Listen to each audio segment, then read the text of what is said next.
Zero tolerance है, हम तो अपराध को बर्दाश्त ही नहीं करते। और दूसरी तरफ क्या है कि आप अनंत सिंह के चपरासी बन के घूम रहे हैं, तो इसमें इसमें पुलिस की कोई कार्रवाई नहीं, गुंडे मवाली लोग लाठी डंडा लेके पहुंच गए और शीशा तोड़ने लगे गाड़ियों का, मतलब कांग्रेसियों पर हमला करने लगे, तो बिल्कुल गुंडागर्दी है। देखिए भाजपाइयों नमस्कार, एक न्यूज़ 24 देख रहे हैं आप, और मैं हूं आपके साथ साहिल। देखिए कल जो है भाजपा प्रधानमंत्री जी के ऊपर की गई टिप्पणी और उनके माता जी के बारे में कहे गए अपशब्द को लेकर के एक मार्च निकालती है। मार्च जो है सदाकत आश्रम पहुंचता है और उसके बाद जो है सदाकत आश्रम के पास भिड़ंत होती है दोनों तरफ से, जहां पर बाद की जो तस्वीरें आई जिसमें दिखी कैसे जो है भाजपा के लोग अंदर घुस घुस करके जो है लाठी डंडे और ईंट चला रहे थे। और साथ ही में जो है भाजपा के भी कुछ लोग घायल हुए, कांग्रेस के भी कुछ लोग घायल हुए। हमारे साथ बातचीत करने के लिए एक आईपीएस अमिताभ दास सर हैं। सर, कल की घटना को कैसे देख रहे हैं? अब देखना क्या है, पूरा हिंदुस्तान देख रहा है, ये भाजपाइयों की गुंडागर्दी है, बराम भक्तों की गुंडागर्दी है ना। ये लोग बौखलाहट में इन लोगों ने सदाकत आश्रम पर हमला कर दिया।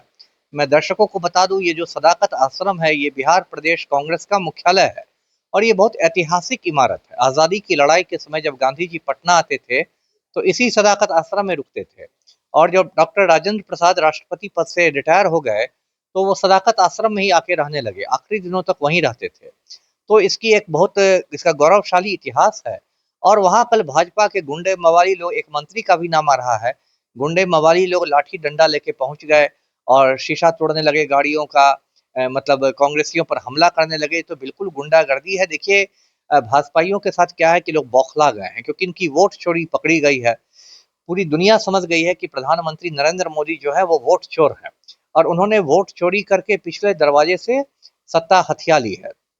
और पूरे देश में नारा गूंज रहा है, वोट चोर गद्दी छोड़। अब बिहार में राहुल गांधी की जो यात्रा चल रही है, वोटर अधिकार यात्रा, जो 17 अगस्त से शुरू हुई है, उस यात्रा में आप देखेंगे जन सैलाब उमड़ रहा है और राहुल गांधी बोलते हैं नरेंद्र मोदी और लाखों की भीड़ जवाब देती है चोर है। तो इससे भाजपाई लोग बिल्कुल बौखला गए और हम लोग बचपन से कहावत सुनते आए हैं कि खिसियानी बिल्ली खंभा नोचे, तो अब भाजपाई लोग खंभा नोचने पर तुले हुए हैं।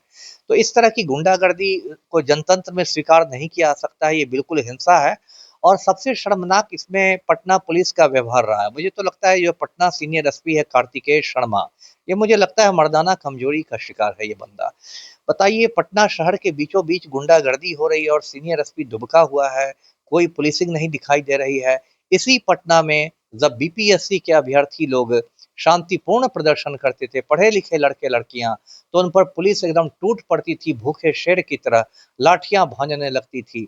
महिला अभ्यर्थियों की पिटाई पुलिस पुरुष सिपाही करते थे, वो भी आप लोगों ने देखा, हमने देखा। और कल जब खुलेआम गुंडागर्दी हो रही थी तो पूरा पटना पुलिस ने इन लोग को लगा कि खुली छूट दे दी हो कि जाके गुंडागर्दी करो, हम लोग तमाशा देखेंगे।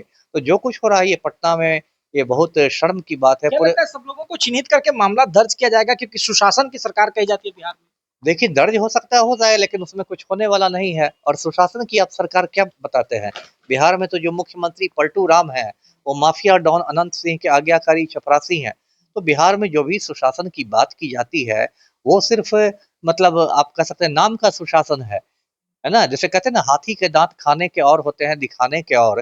तो सुशासन में वही स्थिति है। पलटू राम कहते हैं कि हमारा क्राइम पर जीरो टॉलरेंस है, हम तो अपराध को बर्दाश्त ही नहीं करते। और दूसरी तरफ क्या है कि आप अनंत सिंह के चपरासी बन के घूम रहे हैं, तो इसमें इसमें पुलिस की कोई कार्रवाई नहीं होगी। लेकिन जो हुआ है वो बहुत दुर्भाग्यपूर्ण हुआ है, ऐसा नहीं होना चाहिए। देखिए सर, सवाल ये भी रहेगा कि कांग्रेस के लोग भाजपा के लिए कह रहे हैं और भाजपा के लोग आरोप लगा रहे हैं। बकायदा कई मंत्रियों ने ट्वीट किया और कहा कि कांग्रेस का यह व्यवहार अशोभनीय है। ये तो वही बात हुई कि उल्टा चोर कोतवाल को डांटे। आप खुद जाके गुंडागर्दी करते हैं और तब ट्वीट करते हैं कि कांग्रेस का व्यवहार अशोभनीय है, और जो नरेंद्र मोदी वोट चोरी कर रहे हैं वो शोभनीय व्यवहार है, और जो नरेंद्र मोदी अपनी डिग्री छुपा रहे हैं वो शोभनीय व्यवहार है, और जो नरेंद्र मोदी अपनी बीवी को छोड़ चुके हैं वो शोभनीय व्यवहार है, और जो नरेंद्र मोदी ने गुजरात में खूनी दंगे करा दिए वो शोभनीय व्यवहार है, और जो नरेंद्र मोदी गौतम अडानी के चपरासी बन गए वो शोभनीय व्यवहार है। तो ये भाजपाई लोग शर्म निरपेक्ष लोग हैं, शर्म हया छोड़ के काम करते हैं। जी। चलिए, तो अमिताभ दास सर को सुन रहे थे कि कैसे कल का जो कांड हुआ जिसमें दोनों तरफ से जो है लगातार भांजी जा रही थी, जो झंडे थे, लाठी डंडे थे, और कई लोग घायल हो गए हैं। हालांकि इसमें देखने बाद दिलचस्प होगा कि कई लोगों पर मामला दर्ज होता है, कितने लोगों को चिन्हित किया जाता है और क्या सजा मिलती है। देखते रहे सभी के लिए न्यूज़ 24। हमारे सहयोगी नीरज कुमार हमारे साथ थे। धन्यवाद।